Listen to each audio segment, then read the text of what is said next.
Good afternoon, Pastor David. Hi, John. Welcome, everybody, to a random moment, Unfiltered.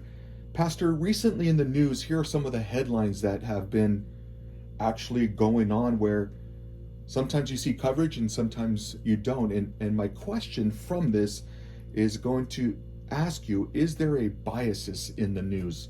Because we see of Ghislaine Maxwell, Chris Cuomo, the variant, the Omicron, and the control that people are having on it. Then this parade that happened in Waukesha, this 8-year-old is tragically killed. What's going on with the news? I don't think the news wants those who report the news don't seem to want to actually report the news if it doesn't align with their particular biases.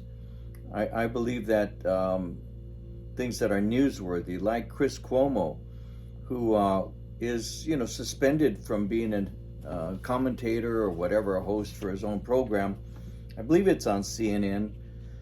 He's been suspended for a while because apparently his bosses have recently discovered that he gave advice to his then governor brother as it pertained to being able to avoid certain kinds of accusations and all.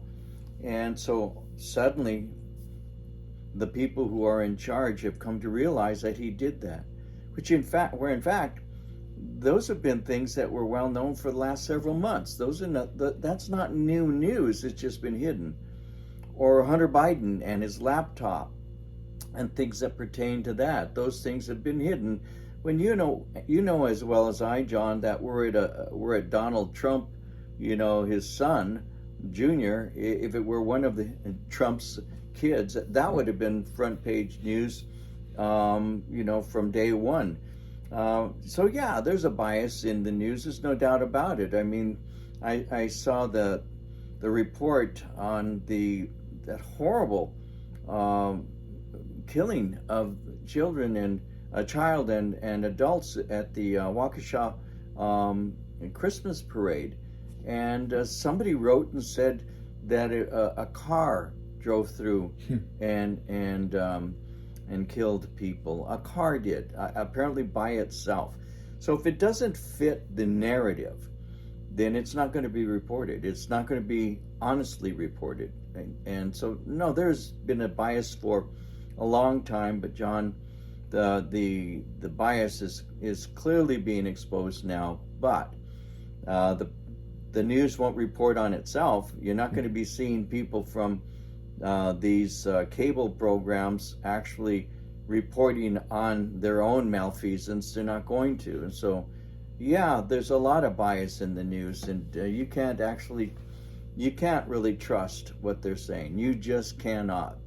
And so it's sad, and it's really seems to be different than in the past. But even so, there's always been cover-ups. I mean, in the 60s, there were cover-ups for John F. Kennedy and Robert Kennedy, having affairs, and there were cover-ups for a variety of things at that time. People just didn't want to post it. I remember hearing things concerning, and we're talking about the 60s, the Beatles, who had what are called Beatle babies, but it was never reported, because if it doesn't fit the narrative of the reporter, very often it's just hidden. So it's not new. This has gone on for many years, but it's so blatant now that it's caused Americans to really feel that they are simply being lied to and manipulated.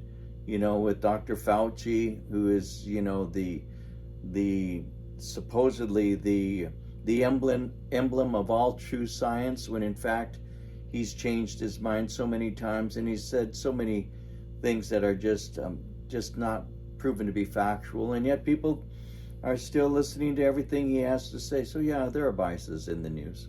And that's why it's so important as we hold on to God's truth. Because when we just go home and every day we're filled with these biases or these maybe potentially lies or things that aren't covered and things that are covered to manipulate the masses.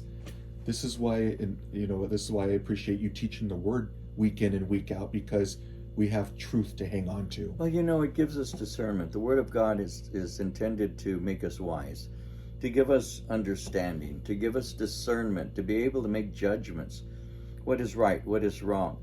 And so, yeah, those things are very, very important. And they are burying the news of this particular woman who worked with Epstein and all. They're burying that. People aren't hearing anything about all the things that she has to say. And I do really hope that this is exposed because it's newsworthy, So I think that there's a deflection taking place, that people want to talk about variants of this particular virus we're dealing with, so it takes our attention off of the southern border. It takes our attention off of the fact that at the beginning of this year we were spending like an average here in California of around $2.79 a gallon or so, and I just went today to put in gas, and it cost over $4.50 a gallon. So yeah, there's a deflection that's taking place. Let's close down pipelines and then speak to other countries and ask them to release more gasoline. But do you read anything about that? No, of course not. Why? It doesn't fit into the narrative. We're being so ecologically responsible because of this so-called global warming. So we're trying to go along this particular progressive path, and it's bankrupting the United States. It's just, and that is all the fault of those who are supposedly carriers of the news. There's no doubt about it. We're being manipulated, controlled, manipulated. Oh, absolutely. And so it seems obvious. This is why we need to keep our eyes on Christ. Well, you read your scriptures, you live in hope. But John the Baptist, I'll be teaching this Sunday. John the Baptist, he had no problem telling Herod, it is not lawful for you to have your brother Philip's wife. It's not lawful. You are in sin. The church is intended to speak openly about what is true, and sometimes even to speak to power when necessary.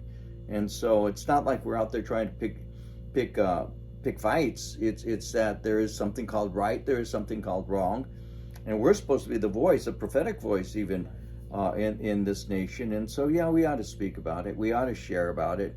The people are in fear. I mean, I see people driving around with their masks on. They're walking by themselves in fields with a mask on. They have been habituated to governmental control. It's not that we shouldn't be aware, and it's not that we shouldn't be concerned enough to take care of ourselves or care about others.